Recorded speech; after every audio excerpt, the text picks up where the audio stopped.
The Lost Campers. Just then I heard a motorboat go putting by on the lake, and I knew it was mail time at camp. In my mind, I could see the gang all running down the long deck towards the mailbox at the end to see if there were any letters from home. Pretty soon I came to the white boat that belonged to Eagle Eye and Snow in the Face. There I stopped, tore open the envelope, and read the note inside, which was written on a typewriter. Dear Guinea Pig, it said. Find south by using your watch, then walk straight west until you come out on the other side of the point, where you will find a sandbar willow growing right at the edge of the water. There you are supposed to drown yourself, only please don't do it. Wait in the shade of the willow until you hear us coming, then slide off into the shallow water and call for help. Play dead until we get to you, and for 5 minutes after we get there, until we've restored your breathing by artificial respiration. We'll let you know when you're alive again. Are they really gonna give them artificial respiration? Well, like I say, this is an old book. You know, you could get away with stuff back then that everybody would go, oh, nowadays. I finished reading the note, put it back into its envelope, shoved it into my pocket, took out my watch, and picked up a little stick about the size of a match. It was just 9:30, I noticed, not nearly as late as I thought it was. I laid the watch down on the palm of my hand, set up the stick on the outside of the rim, and turned the watch around until the shadow of the stick fell straight along the hour hand. South, I knew, would be just halfway between the point of the hour hand and the figure 12 on the dial. Anybody could find west if he knew which way south was, so I grinned and started west. I walked along feeling happy, thinking of a lot of cheerful things, glad I was alive, and remembering some of the important things Barry or Santa had been telling us in the campfire talks. I was beginning to get hungry too, thinking about the buried dinner under the old wet burlap sacks back at camp. Yes, sir, I tell you, it was great to be alive. A rabbit jumped up, a little reddish-brown one, and scooted across in front of me. A crazy loon let out a weird noise from the lake. Another rabbit jumped out just then and started to run, going straight west, the same direction I was going. Or was it north? All of a sudden, I had a funny feeling, and every direction I looked was the same direction, and there were trees and more trees. It was just as it had been the other time when Poetry and I had been lost. But I didn't worry because I knew how to find directions now myself. I took out my watch and, would you believe this? It was still 9:30. Oh no, my watch had stopped running and had maybe been stopped for a long time. Why, it ought to be almost 11 by now, I thought. And if I could have told the time with my stomach, it would have been way after 12. I was so hungry. I stood still thinking. We must have put the dinner in its grave about 10 o'clock. Then Poetry had to be operated on. Let me see.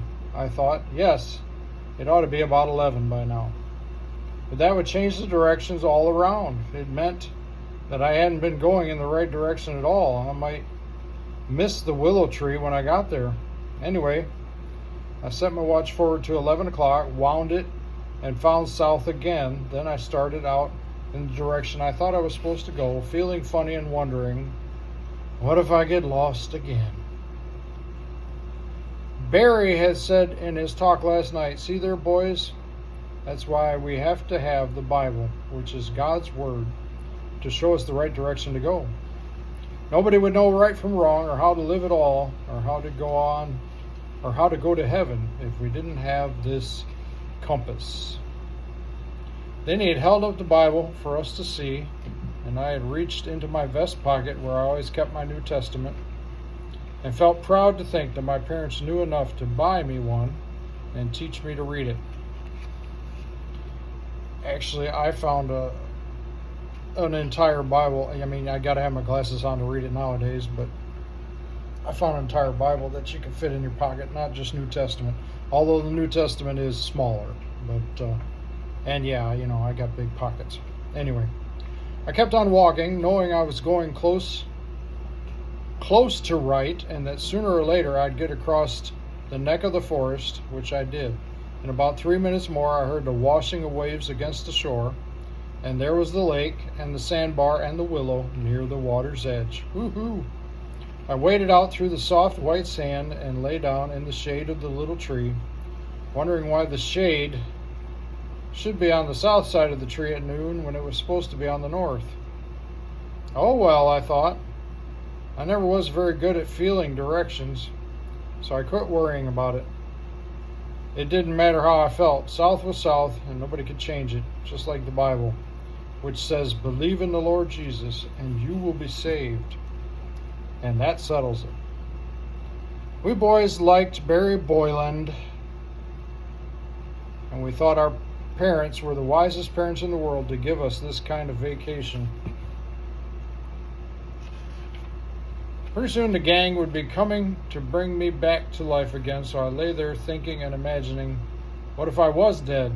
I guess my mom and dad and little Charlotte Ann would be lonesome without me, and I'd be lonesome for them. First they'd take the red-haired, freckle-faced body that I used to live in out to the cemetery behind our church and bury it. And everybody would cry and feel very sad. Mom and Dad most of all. And we wouldn't be able to have any more of our three-cornered hugs. I think maybe I'd miss that most of all. Maybe someday up there I'd walk down a quiet sort of lane with a lot of birds singing in the trees on each side, and there up on a pretty little hill would be a kind of oldish looking cabin, all fixed up for old man Paddler to live in when he came. Because I don't think he'd want to live in a big fine house. He'd rather, if it cost anything to make it, have Jesus save the money to help the missionaries preach the gospel, or else help some poor boy get a good chance in life down on the earth.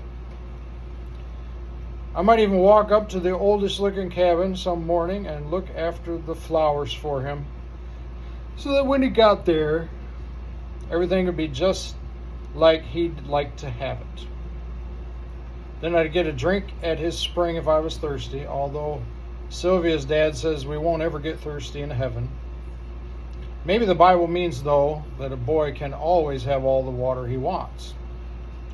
Anyway, maybe Jesus himself would come walking along with the scars still showing in his hands where he'd suffered on the cross for everybody. He'd smile and lay one of his hands on my head and say, "Thank you, Bill. Whatever you do for others who love me, you do for me." And maybe he'd give me the same kind of hug my dad does. Well, that's as far as I got to think just then, because all of a sudden I felt something cold touch my nose. I opened my eyes quick, and there was a little blackish-green turtle with silly blinking eyes looking straight into mine, not more than a few inches away. In fact, I had to look cross-eyed to see him. He was so close. And I knew right away that I wasn't in heaven.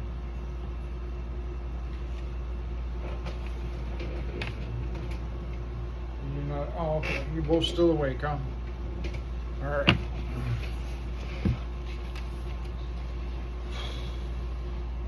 I'd seen little turtles like this one before down along Sugar Creek. They were always swimming and diving around in the water. Sometimes they crawl up on the land and travel to different places.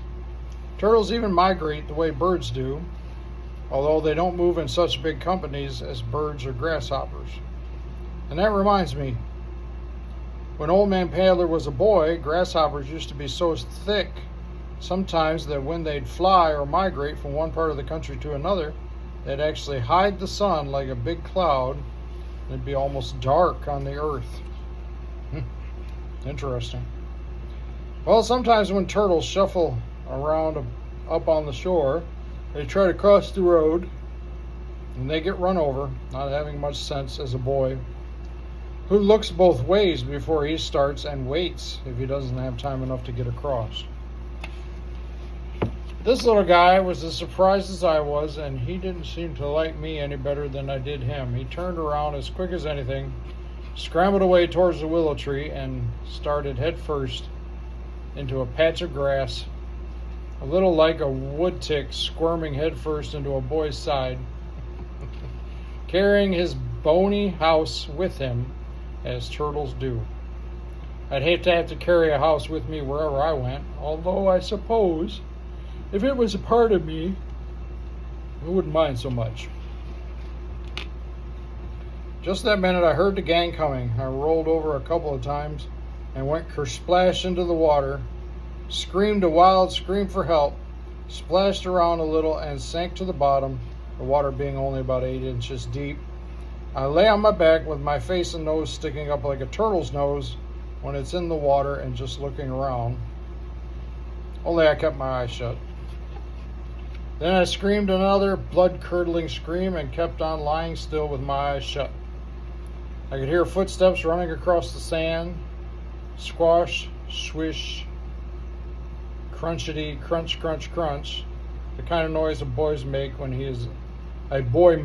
when he is eating dry crackers.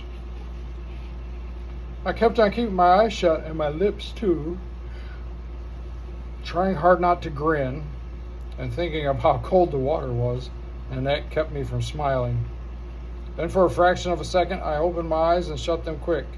Would you believe it? I couldn't believe it myself at first. It wasn't the gang at all, but little black-haired, black-eyed, Snow in the Face. Snow in the Face. Anybody got sleep on their face? Sleeping, buddy? You sleep? Bud? Okay, we got one sleeper, so I don't want to get too far ahead of the story. Have a good night, everyone.